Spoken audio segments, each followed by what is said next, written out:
অনেক ভালো, ফাটাফাটি ফাটাফাটি, অনেক সুন্দর মুভি। নীলচক্র ভালো ভালো ছিল।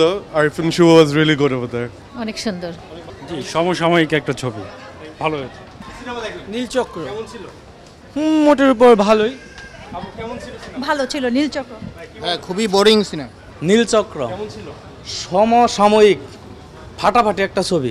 এক কথায় এই সময়ের যারা এই যে টিকটক, ফেসবুক, ইউটিউবে যারা অ্যাভেলেবল সময় নষ্ট করতেছে তাদের এই ছবিটা দেখা উচিত, এই নীলচক্র দেখা উচিত। দারুণ ছিল, অসাধারণ। নীলচক্র কেন ভালো লেগেছে যদি বলি আপু, তাহলে যে আধুনিক যুগে যে ধরনের প্রযুক্তি আজকাল ব্যবহার হচ্ছে, ভালো মন্দ দুটোই আছে। আমাদের ভালোটাই গ্রহণ করা উচিত, মন্দটা গ্রহণ করা উচিত না, এটাই আমি বলবো। আর কি বলবো, নীলচক্র মোটামুটি হ্যাঁ, ভালো ছিল। ভালো। বর্তমান প্রেক্ষাপটে অনেক সোশ্যাল মেসেজ আছে এই মুভির মধ্যে। আরিফিন শুভ ভাইয়ার অ্যাক্টিং এই মুভিতে অনেক ন্যাচারাল ছিল আর গল্পটা অনেক সুন্দর। 3টা মুভি দেখলাম, তার মধ্যে সবচেয়ে সুন্দর গল্পের মুভি মনে হলো নীলচক্র। মেকিংটা অনেক সুন্দর, ভিজুয়ালও সুন্দর। তথ্য প্রযুক্তি যা মানুষের জীবনে সহজ করতে পারে এবং আমাদের জীবনে বিপর্যয় ডেকে আনতে পারে, এইটা স্পষ্ট করে ধারণা পাইলাম আমরা। হ্যাঁ, শুভর অভিনয়টা ভালো লাগছে, উনি একটা সিআইডি চরিত্র অভিনয় করছে, চরিত্রটা ভালো লাগছে। নীলচক্র জায়েদ খান তো অবশ্যই দেখে বেরোচ্ছে, কেমন ছিল নীলচক্র?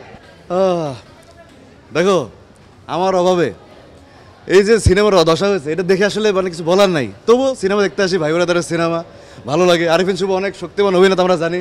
আমার মতো বডি করার চেষ্টা করছে, তোমরা শুনলে অবাক হবা, দেখলে অবাক হবা, কিন্তু হয় না আসলে। জায়েদ খানের বডির সাথে তুলনা হয় না। যাই হোক, চেষ্টা করেছে, ভালো করেছে। সিনেমাটোগ্রাফি অনেক দারুণ লেগেছে। থ্রিলার দেওয়ার চেষ্টা করেছে। এখানে চমক আছে লাস্টে, এই চমকে আমাকে রাখতে পারতো আসলে। এই যে বাংলাদেশে নাই, তো চমকে থাকতে পারি না। তো সিনেমাটাকে আমি ভালো বলবো। খুব এখানে দারুণ কাজ করেছে। আমার মনে হয় নীলচক্রের মতো সিনেমা আরও হওয়া উচিত, এরকম ক্রাইম ইনভেস্টিগেশন থ্রিলার। নীলচক্রের জন্য শুভকামনা। সিনেমাটা ভালো হয়েছে, বিশেষ করে সিনেমাটোগ্রাফি, কালার গ্রেডিং দারুণ ছিল। তো সিনেমাটা যেটা একটু slow but still worth watching. Arifin Shuvo চেষ্টা করছে ভালো করার, যদিও আরেকটু বেটার উনি করতে পারতো। আর বাদবাকি যারা ফজলুর রহমান বাবু ছিলেন, উনি তো অসাধারণ। থ্রিলারটা যতটুকু হুক করার কথা চেষ্টা করছে, আমার মনে হয় চেষ্টাটা অনেক ভালো ছিল। সিনেমাটার লেন্থটা অনেক কম। বাবা মেয়ের একটা বন্ধন আছে এখানে, ওই জঙ্গলি সিনেমায় আমরা যেমন দেখেছিলাম, সেটা আমাদেরকে টাচ করে। তবে মানে আমার মনে হচ্ছে একটু স্ট্রং হতে পারতো, বাট সিনেমাটা দেখতে খুব সুন্দর লাগে। মানে একটা বড় পর্দা একটা সিনেমা দেখা, কালার গ্রেডিংগুলো, সিনেমাটা মানে ফ্রেমগুলো যেমন ধরছে, এগুলো খুব দারুণ। আর বস্তা সিনেমা হয় নাই, এটুক খালি বলতে পারি।